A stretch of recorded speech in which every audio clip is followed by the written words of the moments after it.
Good morning students. Today we are going to see about the economic dispatch problem without loss. Okay.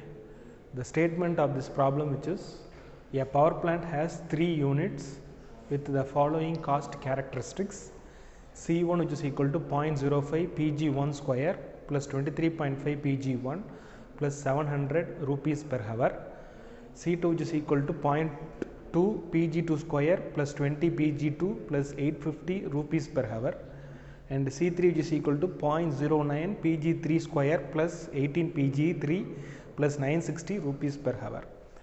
So where PGIs are in megawatt. Okay, that is the power of respective generators are in megawatt. The maximum and minimum loading allowable on each unit are 150 megawatt and 40 megawatt, and find the optimal scheduling for a load of 275 megawatt. Okay, in the question what they have given means they have given we are using 3 generators cost function they have given. What they are asking means in order to supply 275 megawatt, how efficiently we can share the load between the 3 generators. That's the question they have asked. Each generator should not exceed the upper limit as 150 megawatt as well as lower limit it should not below 40 megawatt. That is the condition they have given. So according to the flow chart what they have given, which is first thing what we have to do, we have to find the lambda. So lambda formula, which is PD plus summation of I equal to 1 to n 2ai, that is bi divided by 2ai divided by summation of I equal to 1 to n 1 divided by 2ai. Okay. So here we are using 3 generators, so respective summations I have expanded and write it, and how I can get the A1, B1 that PD value. Okay, what is meant by PD? PD is the power demand. Okay, that is the power demand. So from the question the demand which is 275, so we can substitute for 275. And how I can calculate AI, BI, CI, that is A1, B1, that is C1 respectively. We have to compare. Already we have derived the cost function in the previous class. So I will remember, I have noted down here the cost function CI PGI which is equal to AI PGI square BI PGI plus CI. So I have to compare this equation with this first equation. Okay, while we are comparing, what is the value of A1? So A1 which is the coefficient of Pg1 square. So Pg1 square coefficient which is 0.05, which is the A1. So what is the B1? The coefficient of Pgi, that is Pg1. So here this is the B1 value, and the constant which is 700 is the C1 value. So we have to calculate respective A2, B2, C2 as well as A3, B3, C3. Okay, so that's why I have substituted here. Okay, I have substituted PD value respective B1, A1 and then C1 respective values here. So here we need only 2 values, that is A1, B1, that is A2, B2, A3, B3. So while we are substituting, what we are getting, lambda which is equal to 36.55.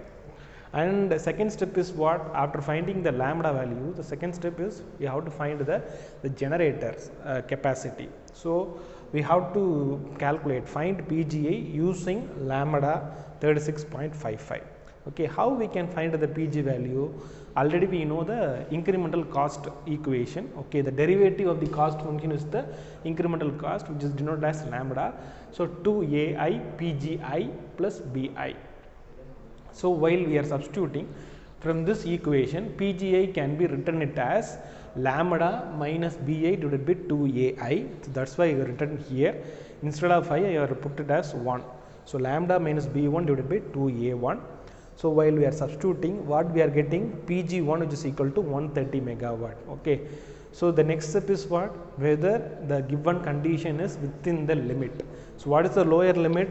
40. What is the upper limit? 150. So the first generator capacity is good.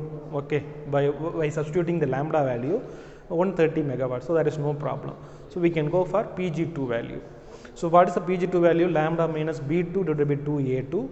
While we are substituting the equations, okay, lambda value we know, B2 is what? That is 18.